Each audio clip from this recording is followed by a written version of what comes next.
Hi, I'm Adrian Andrews. It's me, William Andres. Hi, I'm Alyssa Distilova.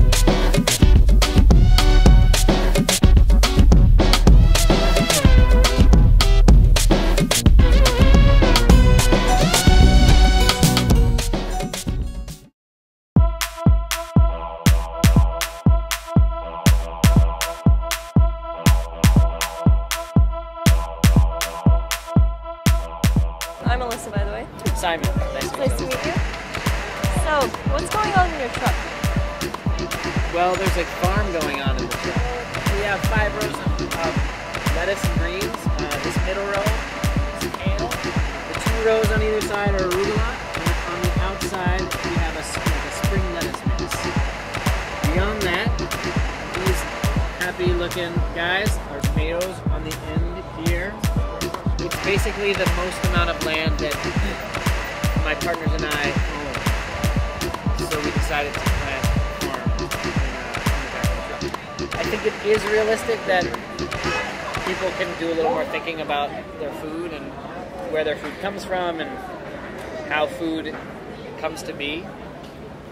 And so that's kind of one of the big goals with the truck farm is to get people in this, especially in the city, you know, who maybe a lot of kids maybe have never seen a farm or maybe have never really seen food grow. I think urban farms are great.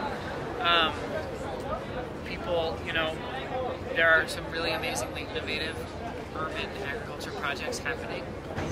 Rooftop gardens, there's a barn farm, there's the added value farm, there are window farmers who are growing food in 2-liter bottles. So I think those are really inspiring, those examples. This was, and in many ways continues to be an experiment, but it's working out so far. Yeah, it looks good. Thanks. Well, your plants look very happy here. You know, I think they are.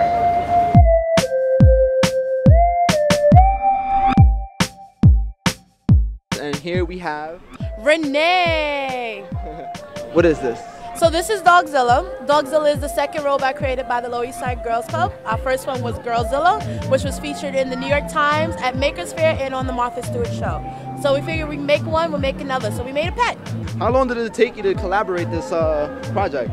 Well, after doing the first idea, Dogzilla was pretty easy, and we already had the means. We started with 2 motorized wheelchairs. Well, actually, we have a motorized rascal. Yeah. And creating the frame is where most of the work happens, and we modeled our dog after a friend of Girls Club's dog. Oh, that's nice.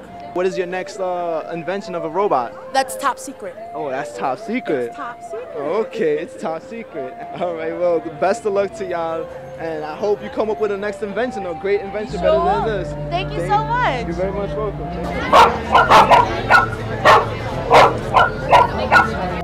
Hi, I'm Adrian Andrews. This is City Parks Production, and we are here today with Axel Tim. I'm a member of Raumlabor Berlin who came up with the Space Buster and the generator. What's the purpose of this? The idea of it is that you can quite easily, from really cheap material, build your own surrounding, and we kind of advise people how to do it. So the main purpose is to teach people how to build things, essentially, correct? Yeah, and to activate their imagination of how to build their own environment or how to change it. And so what was the idea behind the whole Space Buster? The Space Buster was actually built to explore the urban space. What do you mean by that exactly? Well, it's usually we go to spaces that are kind of leftover or not very nice, and just, you know, by putting up the bubble and creating like with a semi-permeable border, creating a more intimate space. You can change how people behave, how they come together, and how they are more willing to gather and talk. Very good. All right, thank you very much.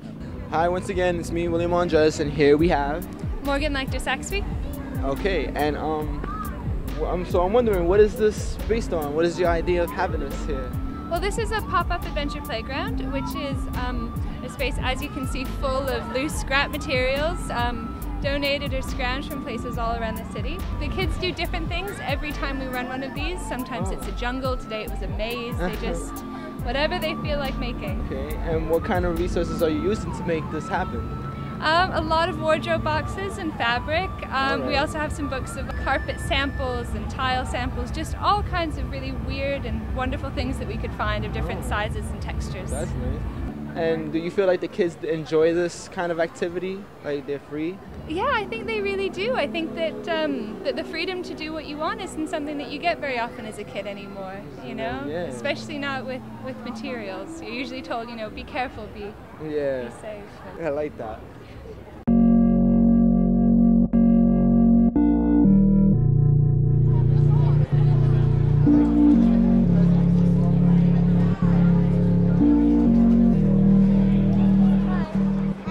You've been enjoying your day at the festival? I'm working at the festival, but I wanted to see what else was going on because I've been in that little basketball court area the entire day. So we thought, oh, we're stuck in the basketball courts, nobody's going to come and see us.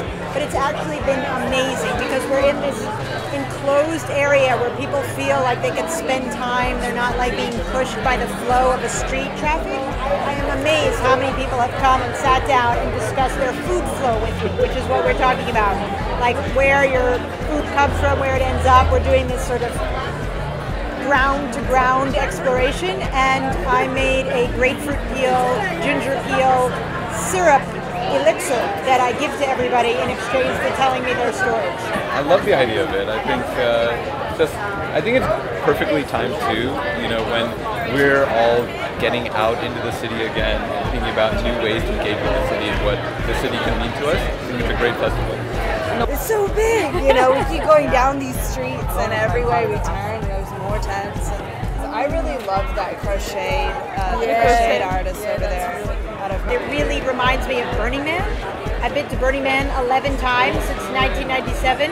It's another place where you can find thousands of people who are interested and have the time and patience to kind of explore things for the sake of exploring them, for no other reason than to just explore.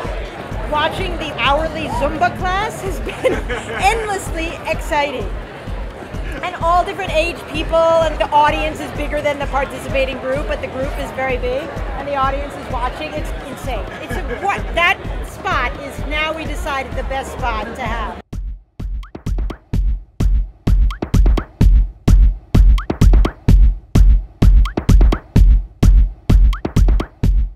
So what's your main goal of having these cans here? Well, it's not just about recycling, really. It's about making this waste as low, or making this event as low waste as possible, and zero waste if we can. So the idea is to get people to segregate their garbage right when they're going to toss it out, so that various things like compost don't get contaminated, and you can actually take that waste and allow it to biodegrade naturally, so it can become soil, for example. Oh, all right. And what are a few things that can be composted, like examples? Plastic cups. But it's not just plastic, it's plastic that's made out of corn, so it can be biodegradable. Interesting, interesting. I'm Paul Valinsky. Hi, Paul.